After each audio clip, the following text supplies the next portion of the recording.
Καλησπέρα σας.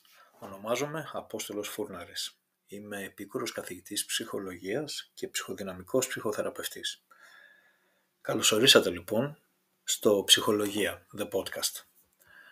Το καινούριο μου εγχείρημα, ένας χώρος συζήτησης και σκέψης γύρω από την ψυχολογία, την ψυχανάλυση, την ψυχική υγεία και την καθημερινότητα φυσικά της ανθρώπινης συμπεριφοράς.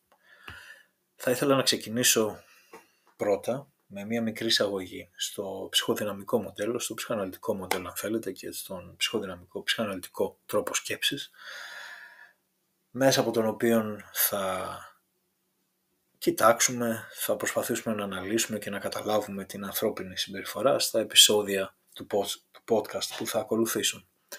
Θα ξεκινήσω το πρώτο επεισόδιο κάνοντας μια μικρή εισαγωγή στην ιστορία της ψυχανάλυσης, πολύ σύντομη εισαγωγή βέβαια, και θα σας μιλήσω λίγο για το πώς ξεκίνησαν τα πράγματα, πώς ξεκίνησε η ψυχανάλυση μέσω του Φρόιντ και φυσικά τι καινούριο έφερε στον κόσμο της ψυχολογίας και της ψυχοθεραπείας. Στη συνέχεια θα μιλήσουμε λίγο πιο συγκεκριμένα για το τι είναι η ψυχανάλυση, τι είναι η ψυχοδυναμική ψυχοθεραπεία για να είμαι πιο συγκεκριμένος και φυσικά θα επικεντρωθούμε στο πολύ σημαντικό μέρος της, το οποίο είναι η πρώτη συνεδρία, η πρώτη συνάντηση με τον ψυχοθεραπευτή και γιατί αυτή είναι, και θα μιλήσουμε για τον λόγο για τον οποίο αυτή είναι τόσο σημαντική. Πάμε λοιπόν.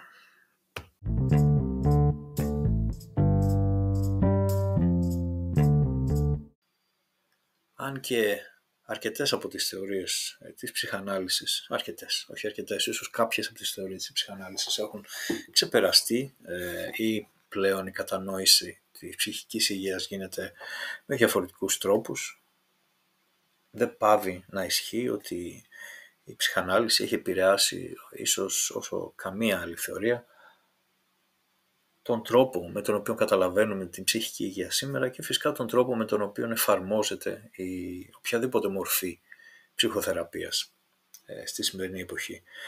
Περαιτέρω, φυσικά, η ψυχανάλυση έχει επηρεάσει και την καθημερινότητά μας, τον τρόπο σκέψης μας, το πώς εκφραζόμαστε για πράγματα, πώς κατανοούμε πράγματα που μας συμβαίνουν, πώς κατανοούμε τη σημαντικότητα κάποιων πραγμάτων και πλέον έχουν γίνει τόσο δεδομένα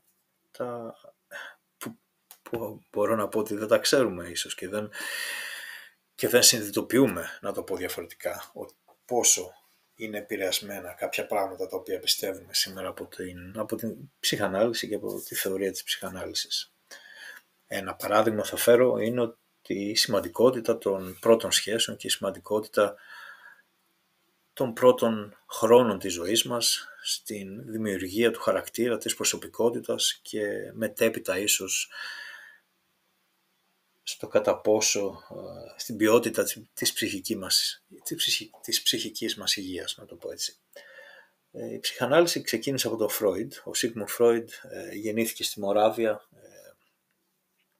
το 1856, μετακόμισε αργότερα στη Βιέννα και ξέφυγε από την Γκεστάπο, για να είμαστε πιο συγκεκριμένοι, λίγο πριν ξεσπάσει ο Δεύτερος Παγκόσμιος Πόλεμος και πέρασε το τελευταίο χρόνο της ζωής του στο Λονδίνο. Ήταν πολύ διάσημος, ακόμα και στην εποχή του, και φυσικά ήταν διάσημος γιατί δεν είχε αναπτύξει μόνο μία θεωρία. Είχε γενικώς αναπτύξει, θα μπορούσαμε να πούμε, μία θεωρία του εγκεφάλου, μία θεωρία του μυαλού, τη θεωρία της ψυχής, αν θέλουμε να το πούμε έτσι, και ήταν πάρα πολύ ενεργητικός στη συγγραφή του και πάρα πολύ παραγωγικός.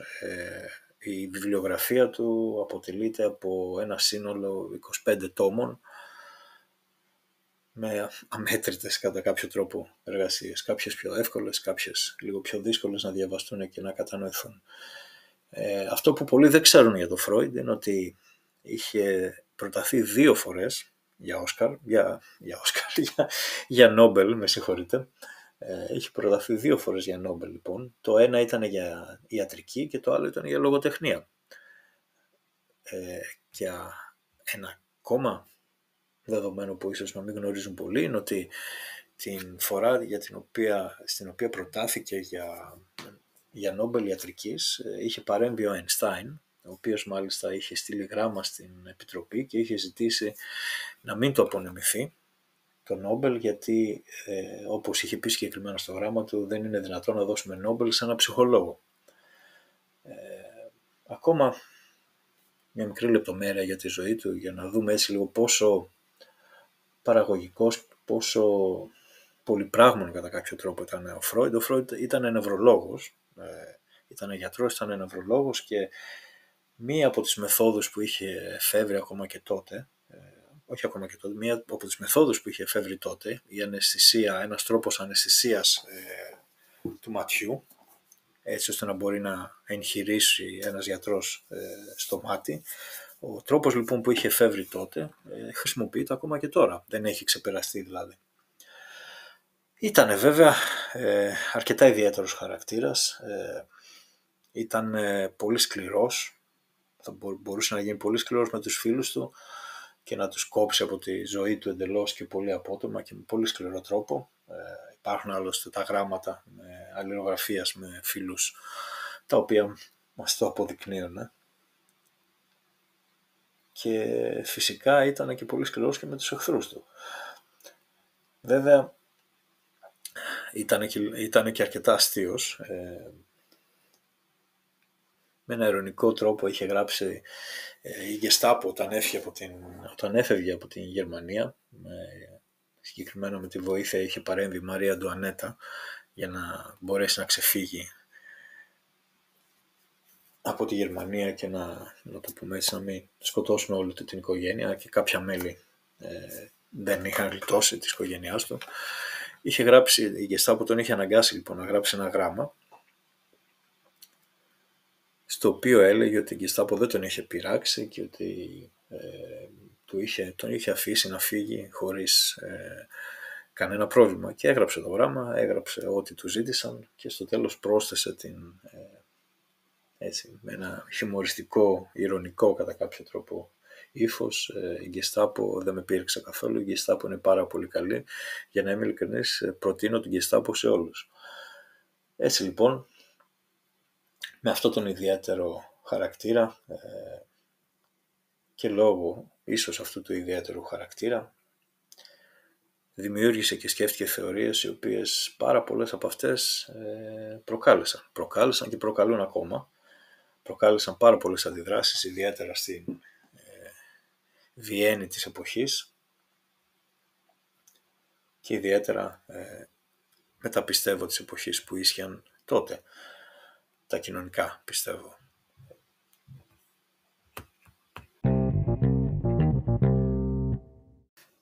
Γενικώς ο Φρόιντ ήταν ένας χαρακτήρας των άκρων και ως χαρακτήρας των άκρων δημιουργούσε και δημιούργησε πάρα πολλές αντιπάθειες. Και δημιούργησε αντιπάθειες γιατί μίλησε για πράγματα για τα οποία δεν είχε μιλήσει ποτέ κανένας μέχρι τότε και τα έβαλε στο τραπέζι της συζήτησης, να το πούμε έτσι.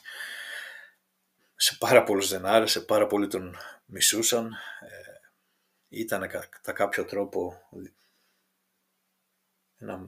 μπορώ να το πω, μέλος μιας σεξουαλικής επανάστασης που δεν είχε επιτευχθεί μέχρι τότε, και όπως προείπα έφερε στο τραπέζι και έβαλε στο τραπέζι θέματα συζήτησης τα οποία ήταν ταμπού για πάρα πολλούς και για το μεγαλύτερο μέρος της κοινωνίας και τα οποία σίγουρα προκάλεσαν αυτό που θεωρούταν καλή, να το πούμε έτσι, φύση των ανθρώπων.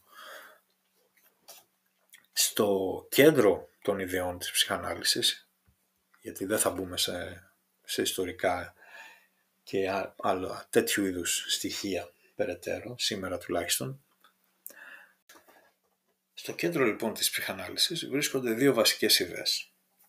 Η πρώτη είναι ότι υπάρχει το ασυνείδητο. Υπάρχει το ασυνείδητο, υπάρχει ένας χώρος δηλαδή, στον εγκέφαλό μας, στο μυαλό μας, στο οποίο συμβαίνουν κάποια πράγματα τα οποία συμβαίνουν παρά τη θέλησή μας ή χωρίς εμείς να καταλαβαίνουμε και να ξέρουμε ότι συμβαίνουν. Αυτή είναι μία βασική ιδέα της ψυχανάλυσης και πάνω στην οποία βασίζονται και σχεδόν όλα τα υπόλοιπα. Η δεύτερη βασική ιδέα είναι ότι υπάρχει ασυνείδητη ένταση, υπάρχουν δηλαδή συγκρούσεις μέσα στο ασυνείδητο, οι οποίες οδηγούν σε άμυνες, έτσι ώστε να προστατευτεί, να το πούμε έτσι, το ασυνείδητο και ο άνθρωπος από αυτές τις συγκρούσεις. Επί της ουσίας λοιπόν αυτό που έκανε η ψυχανάλυση για πρώτη φορά ήταν ότι αρνήθηκε πως εμείς μπορούμε να ξέρουμε πάντα τι ακριβώς είναι αυτό που κάνουμε και γιατί το κάνουμε. Σκεφτείτε, για παράδειγμα, να φέρω ένα παράδειγμα στο σήμερα, σκεφτείτε πόσες φορές βλέπετε ανθρώπους γύρω σας ή και εσείς οι ίδιοι να επαναλαμβάνουν πράγματα τα οποία ξέρουν ότι είναι επιβλαβή. Βλέπουμε, θα μιλήσω για το πιο απλό, ας πούμε το κάπνισμα ή το να πίνουμε υπερβολικά ή, για να φέρω και έτσι ένα λίγο πιο κλινικό παράδειγμα που βλέπουμε στη δουλειά μας, βλέπουμε πολλές φορές ανθρώπους να επαναλαμβάνουν συγκεκριμένο τύπο σχέσεων. Σχέσεις με ένα συγκεκριμένο τύπο ανθρώπων οι οποίες είναι επιβλαβείς για τους ίδιους. Θα δούμε πολύ συχνά π.χ. Μια γυναίκα η οποία έχει μεγαλώσει σε ένα σπίτι με έναν πατέρα με πρόβλημα αλκοολισμού. Θα δούμε πάρα πολύ συχνά να συνάπτει σχέσεις ως ενήλικη με ανθρώπους που έχουν ακριβώς το ίδιο πρόβλημα. Η ιδέα λοιπόν που πρότεινε η ψυχανάλυση και προτείνει και πάνω στην οποία βασίζεται πολύ μεγάλο μέρος της και της θεωρίας και της πράξης είναι ότι υπάρχει περίπτωση να μην ξέρουμε γιατί κάνουμε κάτι. Και είναι μια ιδέα η οποία είναι αρκετά ριζοσπαστική, ήταν ακόμα πιο ριζοσπαστική τότε βέβαια, αλλά είναι και ακόμα πιστεύω. Και αν το σκεφτούμε λίγο καλύτερα, όταν αναφερόμαστε σε απλές καθημερινές ίσως επιλογές μας, είναι λίγο, μας φοβίζει να σκεφτούμε ότι μπορεί να μην έχουμε έλεγχο ακόμα και στα πιο απλά πράγματα. Αλλά εκεί ακριβώς είναι και, αν θέλετε, η βάση από την οποία θα ξεκινήσουμε για να δουλέψουμε θεραπευτικά. Είναι η βασική ιδέα την οποία λαμβάνουμε ως αλήθεια και από την οποία ξεκινάμε για να δουλέψουμε θεραπευτικά με τους ανθρώπους που έρχονται στο γραφείο μας. Με απλά λόγια θα μπορούσαμε να πούμε ότι η ψυχανάλυση είναι μία μέθοδος σκέψης και μία μέθοδος κλινικής πρακτικής η οποία έχει σκοπό να κατανοήσει τις ανθρώπινες σχέσεις, τις σχέσεις που συνάπτουμε με τον εαυτό μας, τη σχέση που έχουμε με τον εαυτό μας, πώς τον καταλαβαίνουμε ή όχι, και φυσικά τις σχέσεις που έχουμε με το περιβάλλον μας, τις σχέσεις που έχουμε με την οικογένειά μας, τους φίλους μας, τους συνεργάτες μας.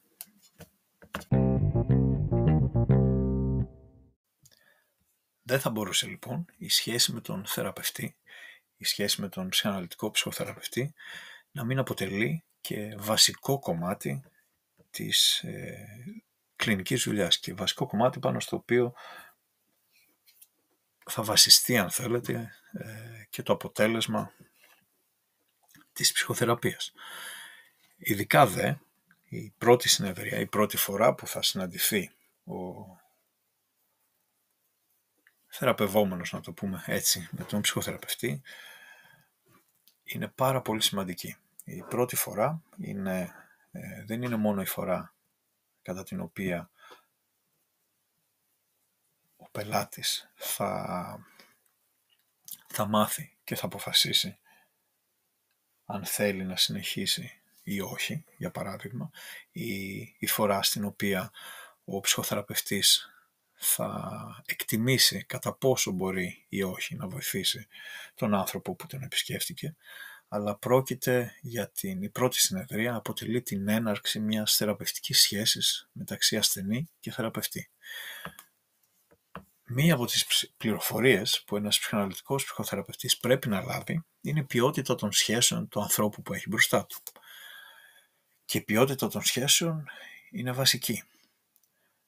Πώς έχει μάθει να συνδέεται ο ασθενής με τους ανθρώπους, με το περιβάλλον του. Η ποιότητα αυτή και η ποιότητα δηλαδή των σχέσεων που έχει ο ασθενής στο παρόν καθορίζεται κατά μεγάλο τρόπο από τον τρόπο με τον οποίο θα έχει μάθει να συνδέεται με το περιβάλλον του, κυρίως κατά τα πρώτα χρόνια της ζωής του. Αυτό δε, με τη σειρά του, εξαρτάται από το κατά πόσο είχε δίπλα του ανθρώπους που προσέφεραν μια συναισθηματική ασφάλεια και του επέτρεψαν να μεγαλώσει εξισορροπώντας μεταξύ ανεξαρτησίας και χρήσιμων ορίων. Και αυτή είναι μια σημαντική διαφοροποίηση. Πολλές φορές οι γονείς, βλέπετε, φοβούνται να βάλουν όρια στα παιδιά τους, γιατί νομίζουν ότι έτσι θα έχουν καλύτερη σχέση μαζί τους, θα έχουν την εύνοιά τους και πιστεύοντας πως έτσι δημιουργούν ανεξάρτητες προσωπικότητες. Δυστυχώς όμως η κλινική εμπειρία μας δείχνει, και η κλινική εμπειρία και έρευνα, ότι αυτή η τακτική το μόνο αποτέλεσμα που έχει είναι η σύγχυση του παιδιού, το οποίο κοιτάει αποκλειστικά σχεδόν τους γονείς στα πρώτα χρόνια της ζωής του, στην προσπάθειά του να μάθει πώς θα αντιμετωπίσει τις προκλήσεις του κόσμου, αλλά και για να αισθανθεί ασφαλές. Ανεξαρτησία και έλλειψη ορίων όμως δεν είναι το ίδιο. Απεναντίας, ανεξαρτησία ή αυτονομία, αν θέλετε, αποτελεί την ένδειξη συναισθηματικής ασφάλειας που έχει καλλιεργηθεί από το συνδυασμό ισορροπημένων ορίων και επαρκούς κάλυψης των συναισθηματικών μας αναγκών. Μια κάλυψη και προστασία που χαρακτηρίζεται από σταθερότητα και συνέχεια και συνέπεια δημιουργεί αίσθημα ασφάλειας στα παιδιά. Σε αντίθεση, όταν η κάλυψη των αναγκών μας ως παιδιά είναι ασταθής και ασυνεπής, αυτό δημιουργεί στα παιδιά συναισθηματική ανασφάλεια. Στην πρώτη περίπτωση, σε αυτή όπου δημιουργούμε το αίσθημα της ασφάλειας, αυτό στο παιδί θα το δούμε να εκφράζεται με αυτοπεποίθηση, ενώ στη δεύτερη περίπτωση, όταν μιλάμε για ένα παιδί το οποίο μεγαλώνει σε ένα περιβάλλον συναισθηματικής ανασφάλειας, για διάφορους λόγους, στη δεύτερη λοιπόν περίπτωση μιλάμε για ένα παιδί το οποίο θα έχει έλλειψη αυτοπεποίθησης. Το μεν συνοδεύεται από την ικανότητα ανοχής στην κριτική, ενώ το δεύτερο από την δυσκολία στη διαχείρισή της. Στην πρώτη περίπτωση έχουμε να κάνουμε με κάποιον που έχει την ικανότητα να αναλάβει ευθύνη, να ζητήσει συγγνώμη, να αναλογιστεί τις πράξεις του με πνεύμα αυτοκριτικής, να εξερευνήσει χωρίς φόβο. Στη δεύτερη περίπτωση έχουμε να κάνουμε με κάποιον που συνήθως εξηγεί ό,τι του συμβαίνει, βγάζοντας πάντα τον εαυτό του από την εξίσωση. Όλα τα παραπάνω δεν αποτελούν φυσικά ένα δίπολο άκρων και δεν θα έπρεπε και δεν πρέπει να τα σκεφτόμαστε έτσι. Αλλά μιλάμε πάντα για ένα φάσμα. Ένα φάσμα πάνω στο οποίο όλοι μας λίγο πολύ κινούμαστε, αλλάζοντας συνεχώς θέση ανάλογα με τις περιστάσεις και αυτό που επιτάσσουν εκείνες από τη μία μεριά, αλλά και το κατά πόσο και το πώς έχουμε μάθει εμείς να αντιδρούμε σε αυτές τις περιστάσεις. Εκείνο που αλλάζει από άνθρωπο σε άνθρωπο λοιπόν είναι το εύρος της κίνησης πάνω σε αυτό το φάσμα και κυρίως σε ποιο σημείο έχουμε την τάση να βρισκόμαστε συνήθως. Εκείνο όμως που δεν θα αλλάξει και αν θέλετε αλλάζει πολύ πιο δύσκολα είναι η τάση των ανθρώπων να δημιουργούν μοτίβα συμπεριφοράς και αντίδρασης. Μοτίβα συμπεριφοράς, αντίδρασης και συσχέτισης με τον εαυτό τους αλλά και με τους άλλους, τα οποία κουβαλούν μαζί τους μια ζωή από αυτά τα πρώτα χρόνια της ζωής τους και τα οποία ορίζουν σε μεγάλο βαθμό την εμπειρία τους. Αυτά τα μοτίβα φυσικά είναι εκείνα που επαναλαμβάνονται και μέσα στην θεραπευτική σχέση. Αυτές οι επαναλήψεις θα αποκαλύψουν την ποιότητα των σχέσεων που έχει ο ασθενής με τον εαυτό του, αλλά και με τους γύρω του. Και σε αυτές τις επαναλήψεις θα επικεντρωθούμε αρκετά στη διάρκεια της ψυχοθεραπείας. Ως ψυχοθεραπευτές λοιπόν δίνουμε σημασία σε αυτόν τον τρόπο συσχέτισης του ασθενή με εμάς και δίνουμε σημασία γιατί αυτό μας επιτρέπει να κατανοήσουμε φυσικά πώς και τι σχέση έχει ο ασθενής με τους γύρω του, με τους φίλους, με τους συνεργάτες, πώς σχετίζεται δηλαδή με αυτούς, αλλά κυρίως μας επιτρέπει αυτό να κατανοήσουμε τι σχέση έχει με τον εαυτό του. Και πολλές φορές εκεί είναι που έγκυται και μεγάλο μέρος της δυσκολίας στην ψυχοθεραπεία. Ένα λοιπόν από τα πράγματα που πρέπει να κάνουμε ως ψυχοθεραπευτές σε αυτήν την πρώτη σημαντική συνεδρία και ένα από τα πράγματα τα οποία κοιτάμε και προσπαθούμε να καταλάβουμε είναι αυτά τα μοτίβα. Είναι αυτές οι επαναλαμβανόμενες συμπεριφορές στο οποίο φυσικά δεν μένουμε μόνο στην πρώτη συνεδρία, αλλά είναι ένα από τα πράγματα που προσπαθούμε να καταλάβουμε. Είναι αυτά που θα μας εν μέρη φανερώσουν την ποιότητα των σχέσεων και την ποιότητα συσχέτισης του ασθενή με το περιβάλλον του.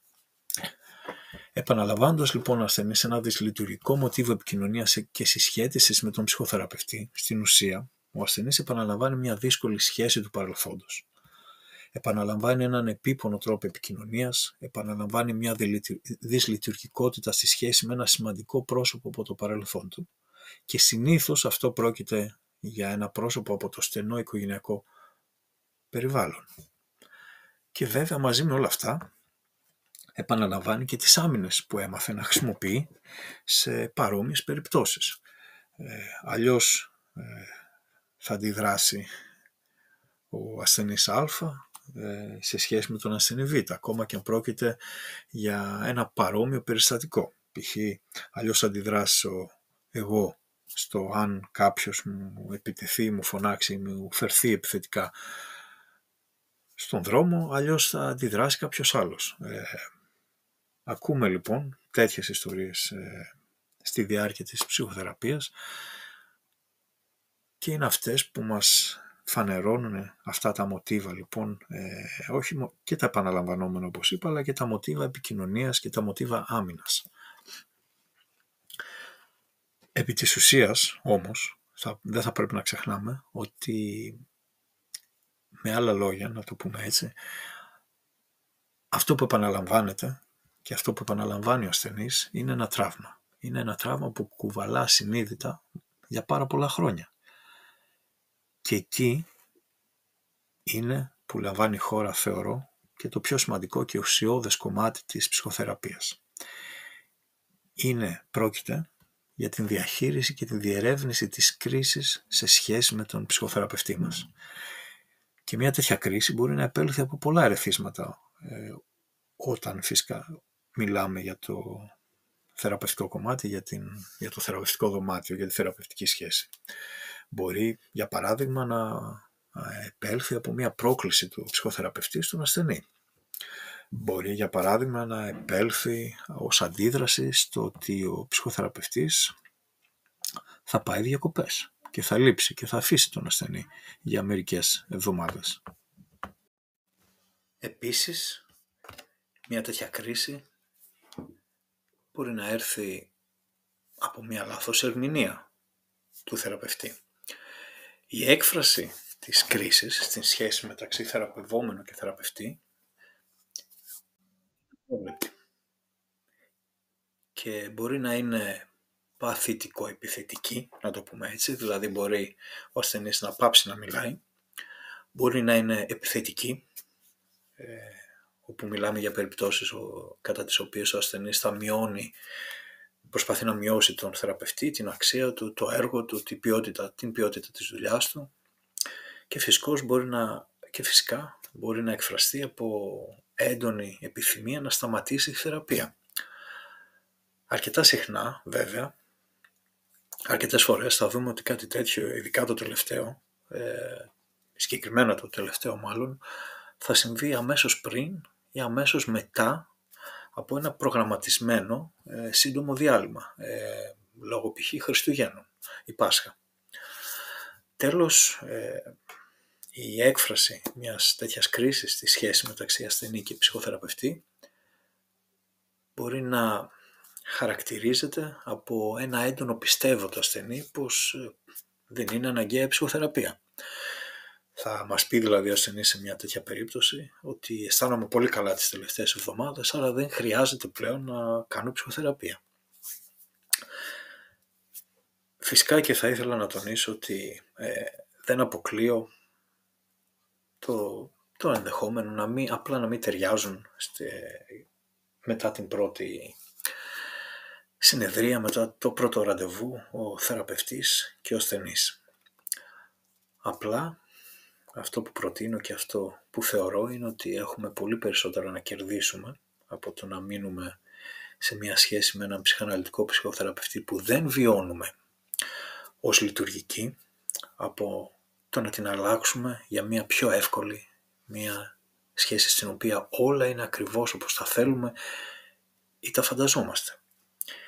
Μια σχέση, όταν η σχέση με τον ψυχοθεραπευτή μας, είτε στην αρχή της βέβαια, είτε και αργότερα, περάσει μια κρίση, αυτό είναι μια πολύ μεγάλη ευκαιρία και είναι μια πολύ μεγάλη ευκαιρία για τον ψυχοθεραπευτή να καταλάβει καλύτερα τα δυσλειτουργικά κομμάτια και τους λειτουργικούς τρόπους συσχέτισης του ασθενή με το περιβάλλον του και με τους γύρω του, και φυσικά είναι μια πάρα πολύ καλή ευκαιρία για τον ασθενή να εξερευνήσει αυτά τα κομμάτια του εαυτού του. Ούτως ή άλλως θα πρέπει να, κατά κάποιο τρόπο, να μας κάνει να αναρωτηθούμε, και είναι λίγο ύποπτο ενώ από τη μεριά του ασθενή να σκεφτεί γιατί όλα πηγαίνουν τόσο καλά σε σχέση με τον ψυχοθεραπευτή μου. Είναι κάτι το οποίο θα πρέπει να μας κάνει ή να κάνει τους ασθενείς να αναρωτηθούν για το τι πραγματικά συμβαίνει. Στην ψυχοθεραπεία λοιπόν ψυχαναλυτικής προσέγγισης, όπως είπα, δεν υποστηρίζω φυσικά ότι αποκλείεται να μην ταιριάζουν οι θεραπευτής και οι ψυχοθεραπευτής. Όπως είπα όμως, πιστεύω ότι έχουμε να κερδίσουμε πολλά περισσότερα από το να μείνουμε σε μια σχέση με έναν θεραπευτή που δεν βιώνουμε ως λειτουργική, ή να μην προσπαθήσουμε να φύγουμε από αυτή όταν κάτι συμβεί το οποίο είναι δυσλειτουργικό. Στην ψυχοθεραπεία ψυχαναλυτικής προσέγγισης έχουμε περισσότερα να κερδίσουμε από τη διερεύνηση και την εξερεύνηση του άβολου και του δύσκολου, παρά από τον εφησυχασμό του συνεχώς βολικού. Η στιγμή δε που στη διάρκεια της θεραπείας και στο πλαίσιο της θεραπείας θα καταφέρουμε να συνδέσουμε ως ασθενείς την δυσλειτουργικότητα του καναπέ με την επαναλαμβανόμενη δυσλειτουργικότητα στην ζωή μας έξω από τη θεραπεία και έξω από τον χώρο και το πλαίσιο της θεραπείας, θα είναι και η στιγμή που θα αρχίσουμε ουσιαστικά να αναλαμβάνουμε, και είναι η στιγμή που αρχίζει να αναλαμβάνει ο ασθενής την ευθύνη της συναισθηματικής του πραγματικότητας. Είναι η στιγμή κατά την οποία αφήνει τον εαυτό του και νιώθει την ασφάλεια στη σχέση με τον ψυχοθεραπευτή, νιώθει την ασφάλεια να αντιμετωπίσει και να πάρει ευθύνη της συναισθηματικής του πραγματικότητας, της λειτουργικότητας που υπάρχει στη ζωή του και στη σχέση με τον εαυτό του και το περιβάλλον του. Είναι στιγμή κατά την οποία ο ασθενής θα έρθει αντιμέτωπος με το μερίδιο της ευθύνης που το αναλογεί στη ζωή και τις εμπειρίες του. Είναι η στιγμή, μπορώ να πω, που ο ασθενής θα αρχίσει να δαμάζει τα κύματα του συναισθηματικού του κόσμου. Τελειώνοντας θα κλείσω με μία φράση του Καρλ Γιούγκ, παραφράζοντας τη συγκεκριμένη φράση. Ο Καρλ Γιούγκ, ένας από τους μαθητές του Φρόιντ, είχε πει ότι μπορούμε να μάθουμε πάρα πολλά για τον εαυτό μας αν συνειδητοποιήσουμε τι μας εκνευρίζει γύρω μας. Εγώ θα πω ότι, παραφράζοντάς τον λοιπόν, ότι μπορούμε να καταλάβουμε πολλά για τον εαυτό μας ως ασθενείς από το τι μας εκνευρίζει στον ψυχοθεραπευτή μας. Σας ευχαριστώ που μείνατε μαζί μου για όλο αυτό το χρόνο. Ελπίζω να μην σας κούρασα. Το σημερινό επεισόδιο είναι ίσως λίγο σύντομο από ότι κάποια άλλα θα είναι στο μέλλον. Θα προσπαθήσω να συμπεριλάβω διάφορους τρόπους επικοινωνίας μαζί σας. Θα υπάρχουν σχόλια, κάποιες φορές θα υπάρχουν και slides, θα γίνεται δηλαδή το podcast σε μορφή διάλεξης ίσως κάποιες φορές, και ευελπιστώ και θα προσπαθήσω πολύ σύντομα να ξεκινήσω να έχω και εικόνα, έτσι ώστε να με βλέπετε εκτός από ήχο φυσικά, και έτσι ώστε να έχουμε μια πιο άμεση επικοινωνία και επαφή. Σας ευχαριστώ λοιπόν για τον χρόνο σας. Ονομάζομαι Απόστολος Φούρναρης, είμαι επίκουρος καθηγητής ψυχολογίας στο Πανεπιστήμιο του Roehampton στην Αγγλία. Είμαι ψυχοδυναμικός ψυχοθεραπευτής και αυτό ήταν το πρώτο επεισόδιο του Ψυχολογία The Podcast. Περιμένω να σας δω και να σας ακούσω σύντομα και στο δεύτερο.